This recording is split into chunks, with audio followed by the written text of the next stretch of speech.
each time, and casually, and I was taking note, because, I mean, these guys have been here for 40 years. We know a lot of ways they do certain things. So you would meet a casual person in the maybe before before immigration point, or before check-in, or in the middle as you rush with your luggage to catch up with people coming to pick you. But sir, how come you travel at least twice a month? Because it's true, I was almost traveling every week. So that became a problem for people. What do you travel to do?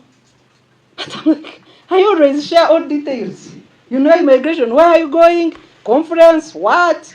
And we had, to avoid such things, we thought we were sharing information that people who are concerned by success and networking of people, they would get information. Because all of it was available at our handles. Attending this meeting, attending this summit, attending. But they thought maybe there's something we are hiding that is not shared on social media. So every time there will be somebody different to ask me. The last person who asked me claimed that he was from my district and said, by then we are coming from a meeting in Brussels, and said, but how can an NGO work with everybody in the world? How can NGO? How can it work with everybody in the world? You are a part of, for the record, I am the current president of East Africa Civil Society Forum.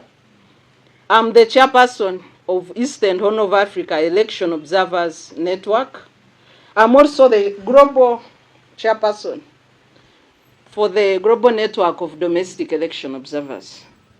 So you have one agency based in Tanzania, another agency based in Nairobi. I'm also the vice chairperson of the Africa Election Observers Network, AFIONET, and our coordinator is here, Henry Muguzi.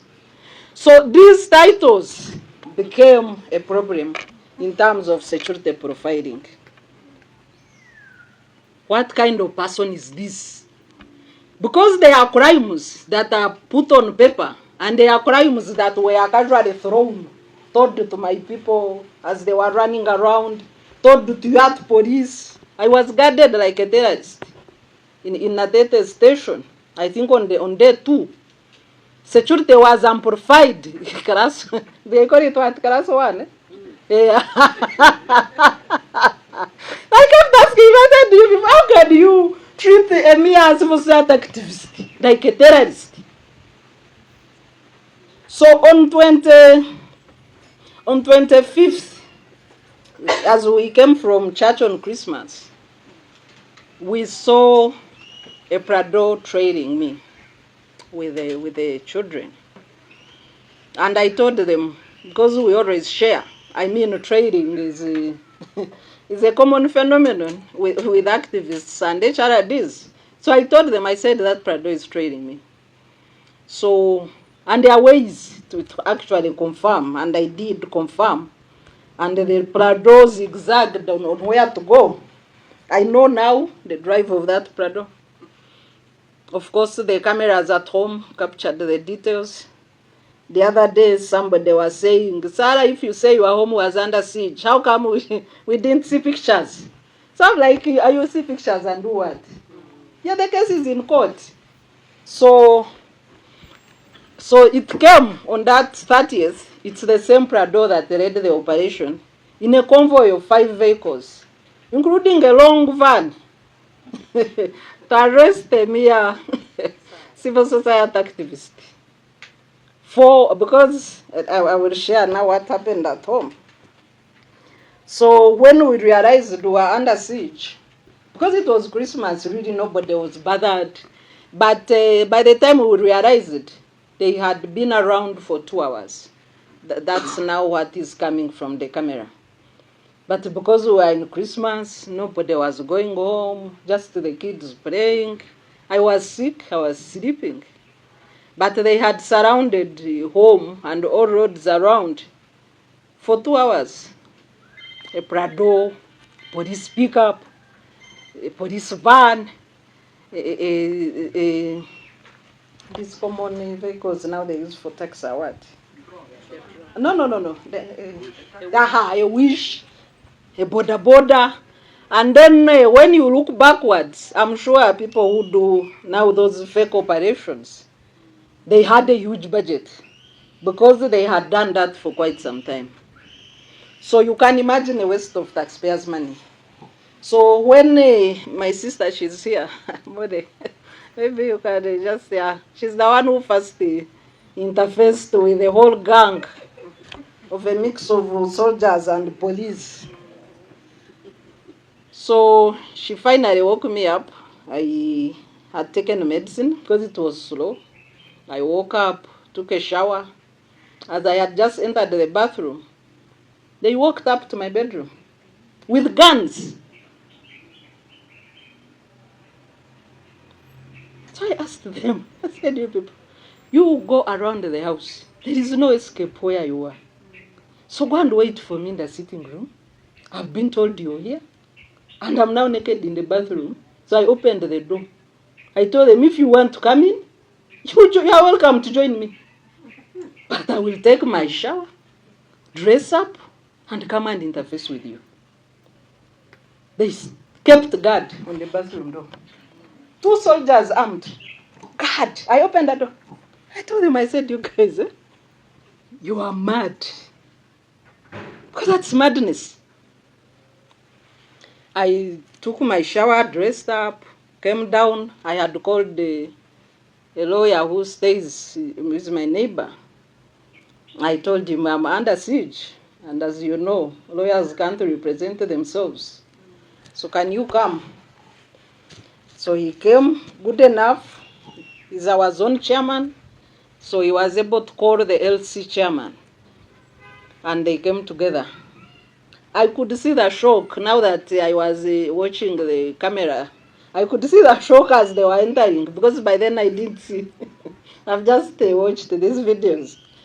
So they are all shocked. But I met them in the sitting room.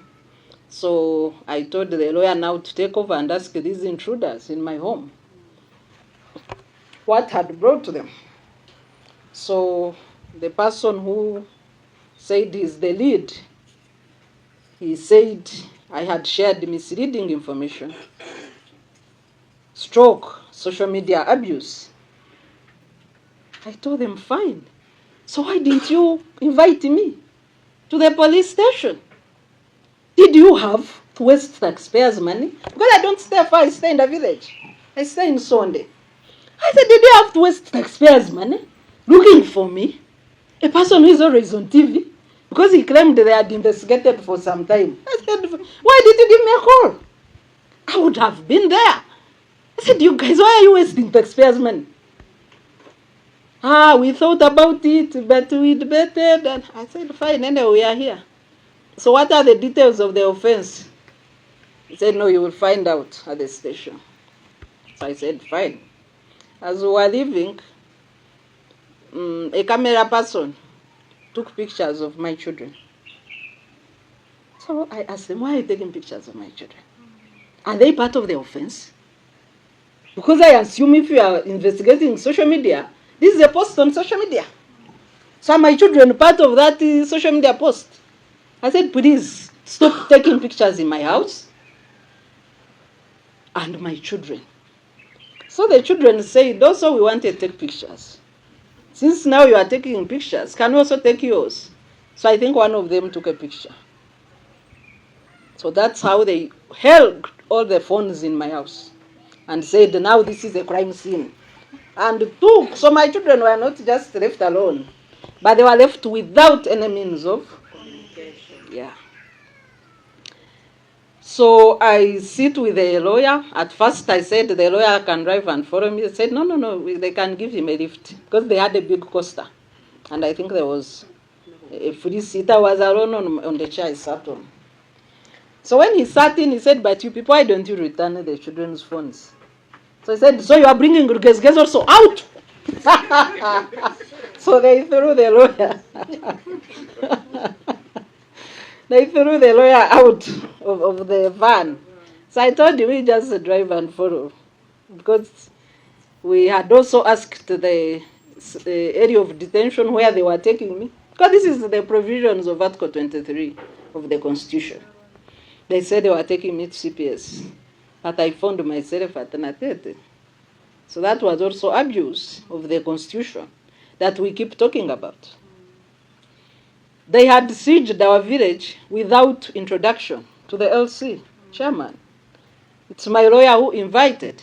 I mean, these are basics in the Police Act. These are basics of arrest of any citizen in Uganda. I know they are abused, others are abducted, others. And then the conversations we had in prison, indeed, the long conversations, is some people would say you are lucky. We know where you are. Because as we speak, that's after the abduction of Zedriga and Katushabi and many others. That at least for you, we know we can come here and see you. What about the other women leaders? By then, their whereabouts were unknown. So I kept challenging them. I said, why are we adjusting into a problem? To say that I'm lucky, to some extent they are right. But slowly we have adjusted into a crisis. To say that for you, you are lucky, we know where you are. Everybody has adjusted into a crisis. How can you say that? Why did people waste the money making a constitution? If we are to celebrate that we know where a person is. The whole country has adjusted into the constitutional crisis that Dr. Kabumba was talking about. So the story then of Natete, you know better, because I was grounded. I would be told many people were here, I would be given names. And thank you for the love and solidarity. It's very, very important. Extremely important to show up. Even when you know you can't do much. Because people kept coming. Even when they knew they would be denied access to me. Because they were denied access, including my brother. I would say, the only time I saw him from a distance. He was officially denied access to talk to me. He's a heir to our family. He's my father. And then the annoying thing.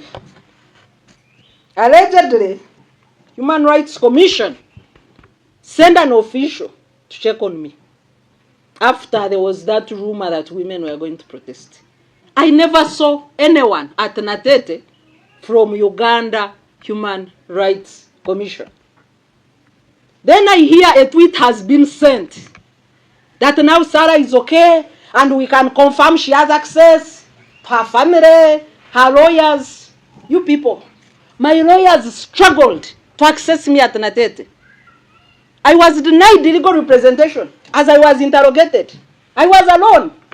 I had 4 lawyers at Natete. They were all denied. I was denied legal representation. I met my lawyers for the first time on fast. A few hours towards the lapse of 48 hours of legal detention to receive instructions. They were denied access every day at Natete. My family would struggle for about 3 hours to serve me a simple meal. And then Human Rights Commission sends out such a tweet. Are we together?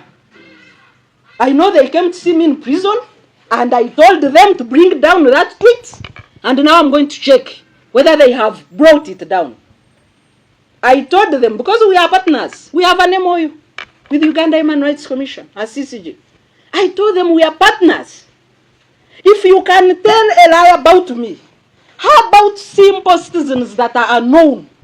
How do you protect their rights? I asked them to fire an individual that told a false report about meeting me in Natete, and I'm going to write to them.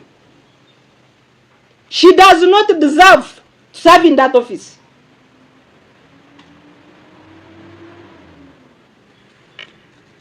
When the time for interrogation came, so every day I would ask, why am I here?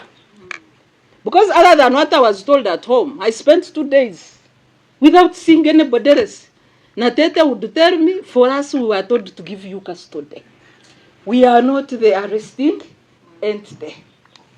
We don't know your issues. Therefore, Kampala Metropolitan Police. I said, fine, but so am I just dumped here? So I was like a lodger. Until I said, you people, it's coming 48 hours.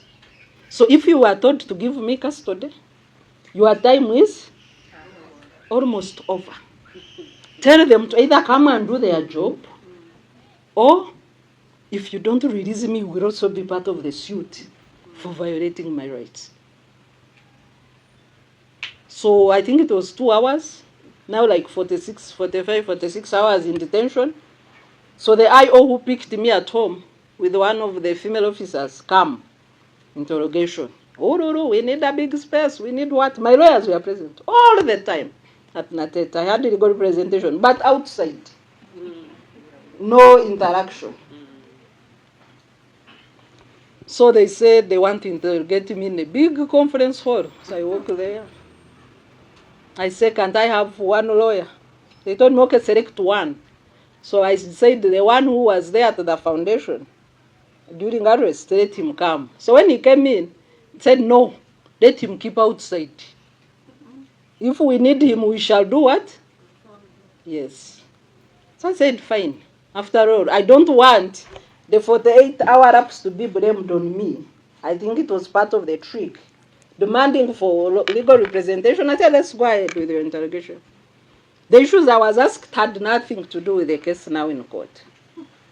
Did you make an address to where? Did you make an address to where? So I don't even know what kind of report they made. But the charge sheet I saw in court had nothing to do with the interrogation or the things I was told upon arrest. So and that's where we are. And I want to leave that now for court. That's court business. So while in Ruzira, I learned, because you are already in a bad situation, so you better find how useful you can be in that bad situation. Because it was what it was. So I started moving around, interacting with the prisoners. Then I found there is a Justice Defenders Department, some NGO called the Justice Defenders, doing a very good job, but with the limitations, and that's why I'm talking about them. Limitations of funding and the limitations of lawyers. And I am talking about it because of the need to volunteer and support those people, of justice defenders. So generally, through observation, 70% of the women there, and they are on cases to do with domestic violence. 70% domestic violence. And 80% of the reasons why they are there is because they could not afford a lawyer.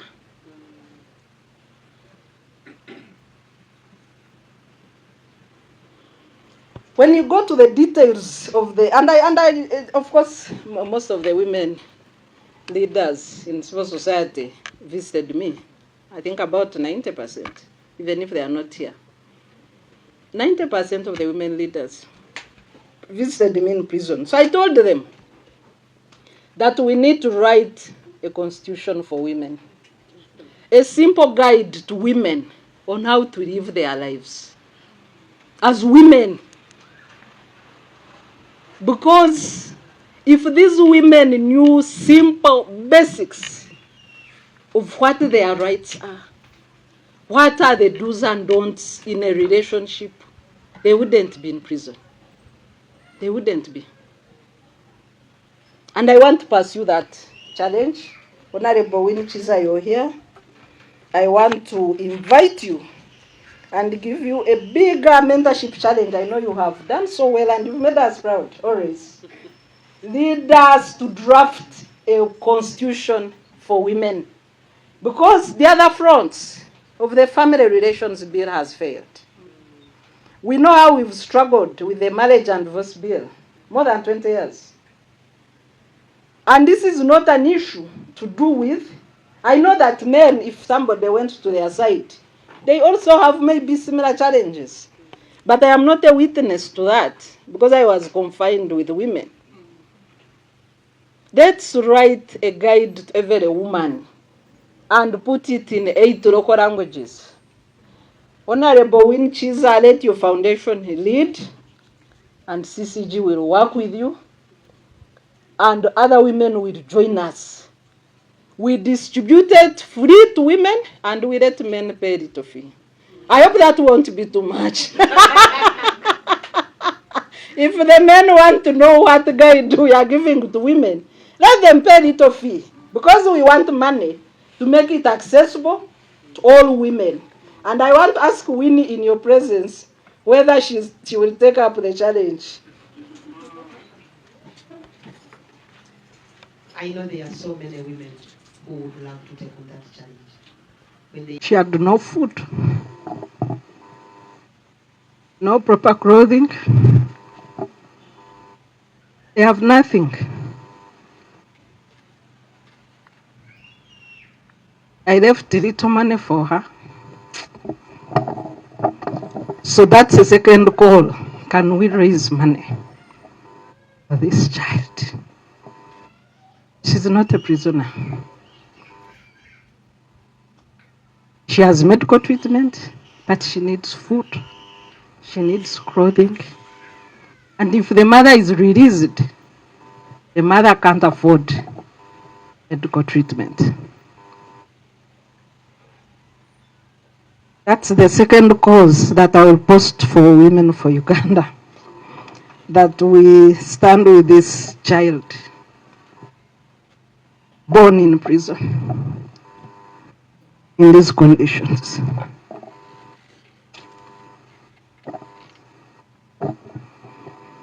When I was taken to prison, she was malnourished. The little time I spent there, she gained 2 kilos and started to try to stand and sit and crawl. It's a very critical help that we need to take up as mothers of this nation. I think I would stop there. That was my experience.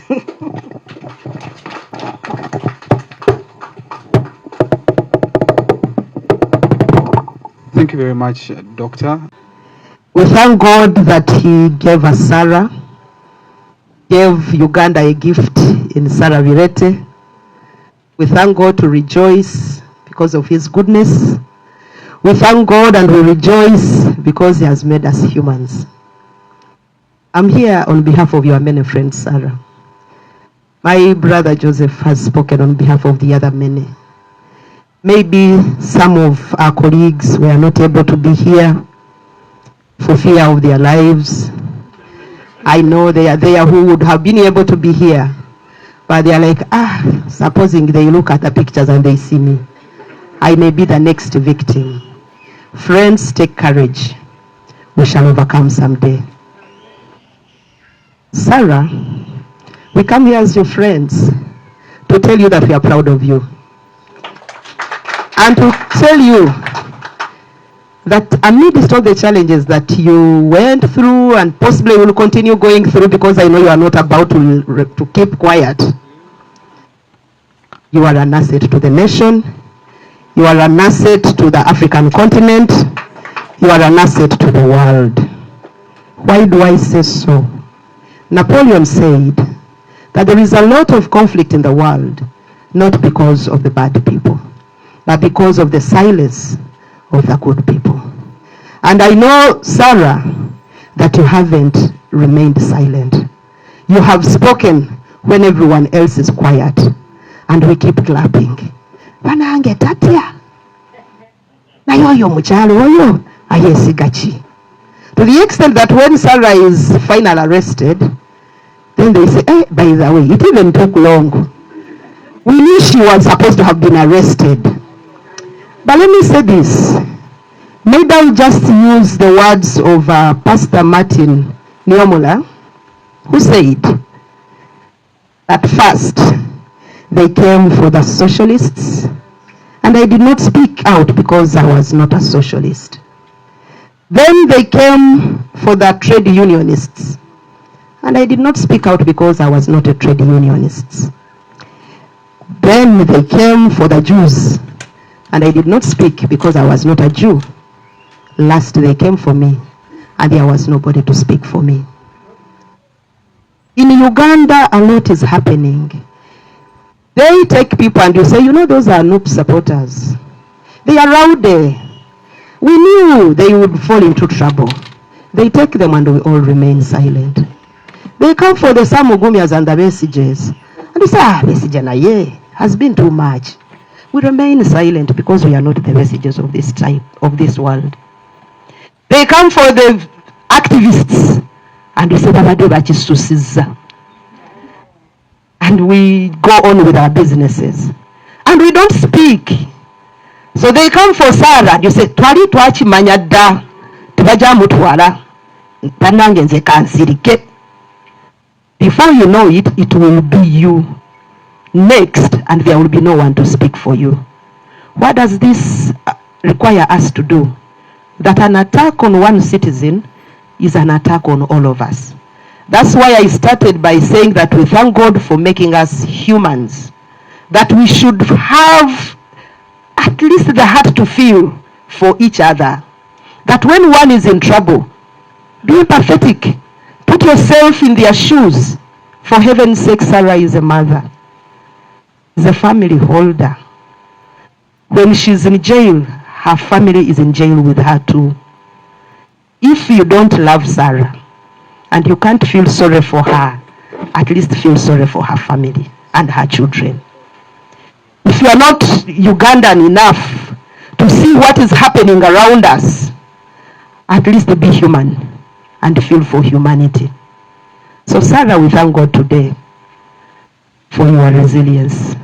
You are a woman of courage, you are a resilient woman, and we admire you every other time. We admire your courage. We come to confess and start speaking truth to power. I've known Sarah for a long time. I think before I came to Parliament, I had known her.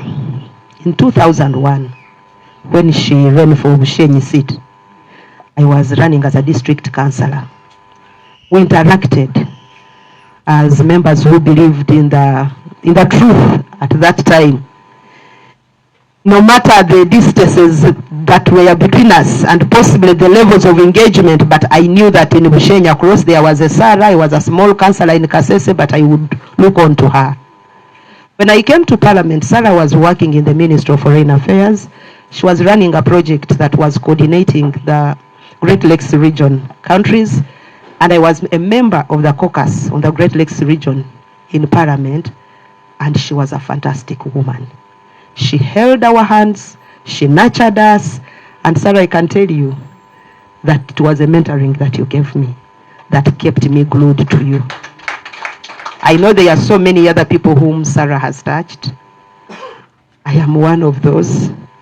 And I will say, you told me to speak out on issues of the Great Lakes region. One of them is democracy. One of them is peace and security. I will continue to speak about these ills, no matter what. Just like my brother Joseph did mention, unapologetically, I'm a gender and social justice advocate. Where there are issues of injustice, I will rise up and speak. Where there are issues of inequality, I will rise up and speak. And so thank you, Sarah, for just choosing to die on the cross. For many of us in Uganda, many of those political prisoners are dying on our behalf. You need to know that when someone is arrested politically, it's because he was fighting for your rights. The only problem is that we think they are on their own. And so I would like to thank all of you for being here, to thank God for protecting Sarah in prison, just like he did to Daniel when he was thrown in the den of lions, just like he did to Shadrach, Meshach, and Abednego, just like he did to our brothers who were in jail, Paul and Cyrus. Sarah, your God was with you. And it's important that you really give him glory and honor for protecting you. There are many people who have gone to prisons and they died there. 11 of the royal guards died in prison. We thank God that you came out alive. Many people have been poisoned in prisons. We thank God that you are still here with us. And so, thank you really for remembering him.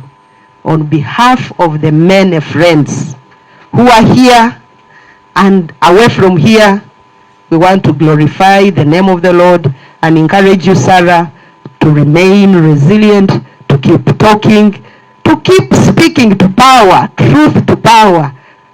I know others will keep telling you they will take you back. The God who protected you will continue to protect you. You would rather die for the truth than dying in a prison of conscience. Many citizens are prisoners of conscience. They know that things are wrong, but they don't want to speak about those things. I was reading Dr. Kabumba's article.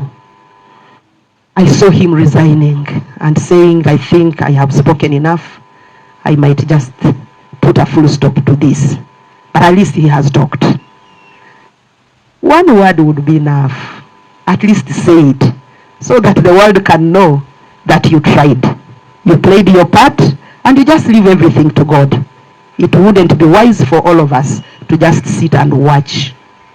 We shall all find ourselves in one mass grave, because the situation we are in is we are in a money-eat-money society. Just want to thank you all for coming. Oh my goodness.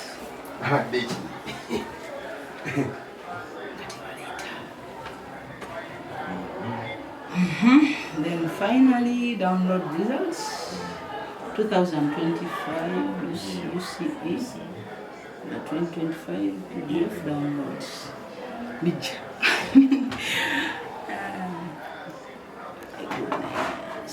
My goodness.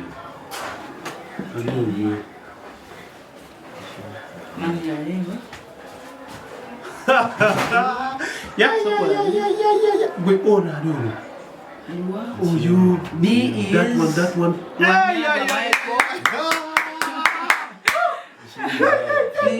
Today there are more A's. Yeah. Number B's. Wait. Yeah. Look at this one. Chemistry.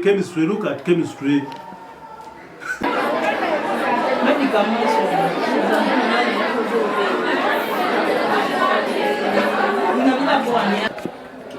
Position, are you okay? Position is okay. Nalumu Aaron Gemanya omukulu w'essomero erya Single Secondary School wano Mityana. Naffe ng'aba Single Secondary School tuli basanyufu nnyo olw'ebigezo byaffe ebikomyewo olunaku olwaleero.